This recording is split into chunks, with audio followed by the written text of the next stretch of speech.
feel like I haven't made a video in like months. It's been like a week or two. I missed this. I missed this. What's up, guys? So welcome back to the channel. It's been a couple weeks since my last upload. At least I think. It feels like a lot longer, right? It feels like an eternity. But reason being, I didn't have the car in my possession. It was actually at the dyno, so I have a lot to update you guys on. So I'm just going to kind of go over with you guys what has happened in this whole time and kind of update you guys and bring you up to speed with the car.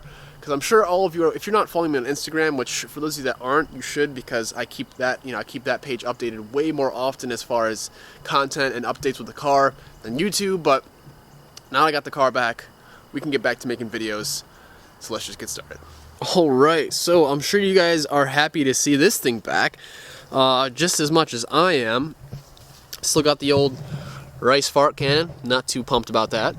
But she's on there, and will be coming off as soon as possible. I thought it would only be a day thing, but that's why I am here to let you guys know what has been going on with this thing. So, unfortunately, it's not the best news. Unfortunately, we never got this thing fully dyno tuned. And unfortunately, it's not the easy, well, it's an easy fix, it's just finding the product. So, I guess this video is also kind of be like a kind of asking for help type deal. Well, I'll get to that in a second. So, basically, the car was at the dyno, things were going well, and then all of a sudden we had this crazy buzzing noise. I don't know if I even told, like, this is how long it's been since I made a video. I don't even know if I told you guys about this stuff yet, but I know I didn't tell you about the final stuff that happened, but, oh yeah, no, I definitely did. I told you guys about the capacitor blew or whatever like that, so we got those replaced, and turns out that wasn't really the issue. Maybe it was, though, because my throttle position sensor was, like, going crazy, and now it's actually working. So I don't know if that has a correlation with the capacitors in the ECU, and I'm not even sure that the capacitors were, blown, because apparently they actually like explode. So that didn't happen. It was just leaking. At least that's what it appeared to be doing. So then after we got the ECU back, plugged it all in, everything was working again. The car like wouldn't even crank before. So I'm glad that was fixed. And then we lost power to the coil packs. So then we had to wire up its own relay. So it's basically on its own, power source. So that definitely fixed that issue. They're all getting power how they should be now. But it's weird though. Now I'm not getting any signal coming to the 5th cylinder coil pack. So and I checked it from the ECU. So yeah, nothing from the ECU as far as signal goes. And the other wires were, for the other cylinders, they were showing signal. So that's obviously our issue, and I thought it might have been somewhere in my wiring that, because obviously not custom made, but I kind of spliced and diced, to work these LS coil packs, the LS2 truck coils in specific. The LS2 coil packs are actually better than LS1 because they have a built-in heat sink, so they actually can take more power and heat, and I figured I'd get those because they're actually sitting under a cover, so they'll probably get a little bit hotter, but who knows, when I actually get like a solid bracket made for them, I might just leave the center cover off so they actually can breathe better, because apparently the head, without the coil pack cover on, I guess the head stays like a lot cooler, which is definitely a benefit. So as much as I would hate to not run it because it kind of completes the whole valve cover, it is what it is, at least it has a function and it's actually, it has a purpose, whatever. So yeah, so yesterday at work, or a couple days at work, I took out the power probe and I hooked it up right at the ECU, right at the wire. It's pin number 2. Which is signal for cylinder 5, obviously. So yeah, I was getting nothing at all. So if anyone out there has an RB20 ECU, stock one, specifically a number 22, and by that I mean there's a number on the ECU that, it shows, because obviously I need an automatic or a manual transmission one, and I want the one from the Skyline, because there's a Safiro one, there's like a Laurel one, so I want the one from the Skyline. I believe that's a little bit better.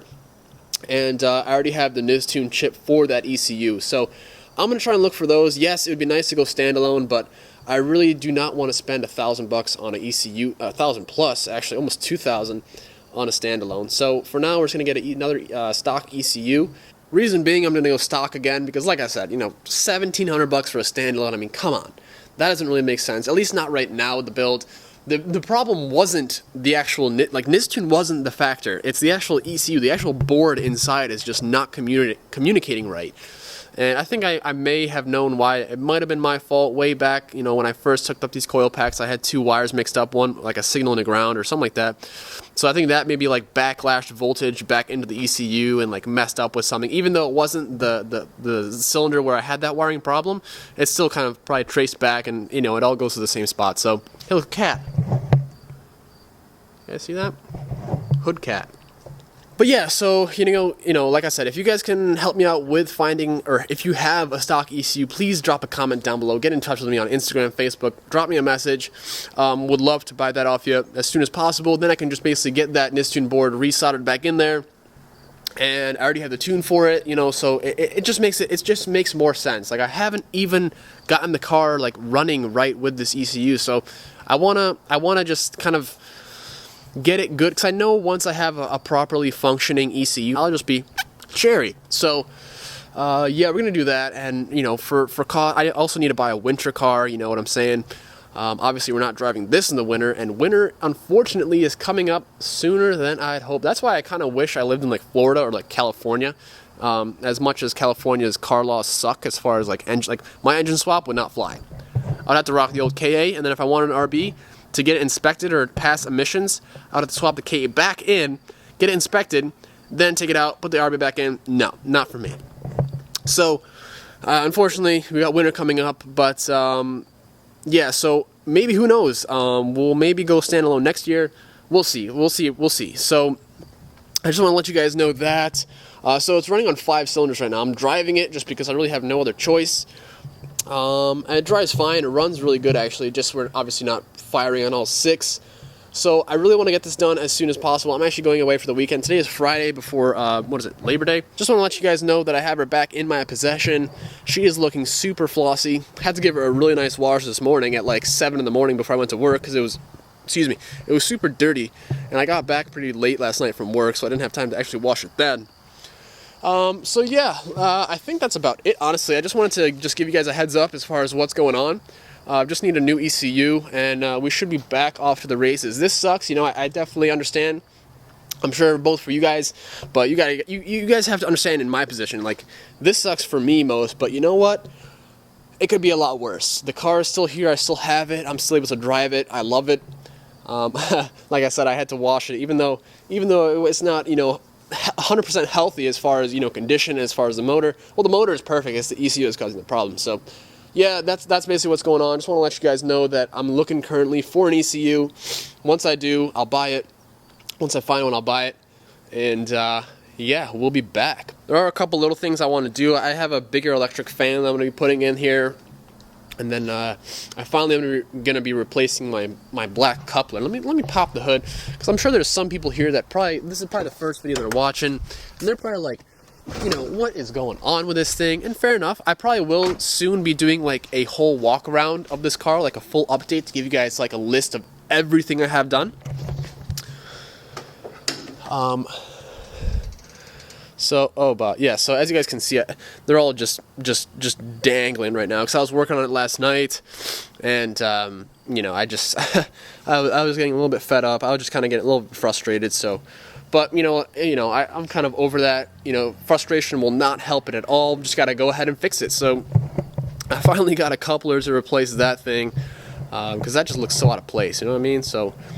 That'll be good, and then, like I said, I'm going to go ahead and swap my fan. Right now, honestly, I'm still surprised. This 10-inch, like, off-brand fan is an absolute champion. Like, it keeps this car cool. Not, like, icy cool, but even in traffic, I'll never go over 200 degrees.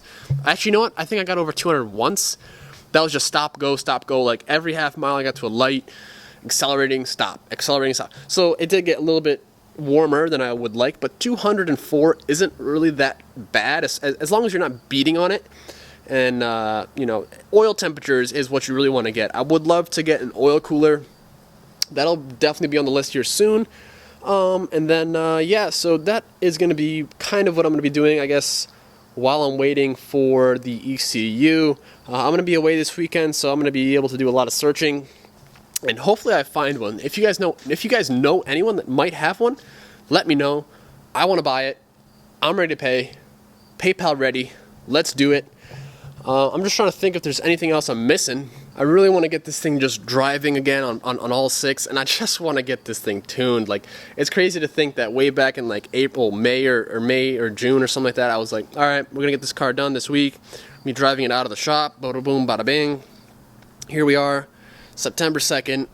Car's not running on all six. Need a new ECU. So yeah, good times here. I've just been loving it. A little bit. Okay, that's a little bit of sarcasm, but I'm definitely not, pissed off with the car. I absolutely love this car. It's just gorgeous. Like, oh man, I cannot get enough. It's so, like, for me, yes, I know it doesn't have a kit or anything like that, but for me, it's just so clean, just that stock look. I would love to eventually build like a 240, like all Jap style, like nice kit. It's the Spirit Ray kit, man. If any of you guys know about Spirit Ray, that is something I would love to do. So in the future is bright.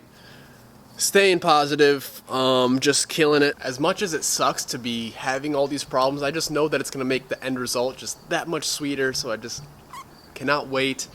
Hopefully you guys are there with me on the whole journey. If you guys aren't subscribed, make sure to do so. This is the perfect time. I know I keep saying that, but we're so close. We're so close. This is just the final little step. So, new ECU card is going to be cherry, and I'm just going to be loving it. I just cannot wait to just mat it and just feel the full power that this car is actually going to make, because obviously I haven't yet. I've just been putting it around, and now I've just been barely getting into the throttle at all now, because since on 5 cylinders it doesn't have all its power. But yeah, like I said, staying positive. You have to keep your head up, just keep moving forward, one step at a time. We'll get there. And yeah, so as always, I'm going to end this video. It's been a while. I enjoy making videos, so sorry if I'm talking to you guys a lot. Hopefully you guys are enjoying it. If you guys are still here, hit that thumbs up button. You guys are epic. And yeah, so let's just keep going with this build, guys, and let's get her done. Take it easy. Peace.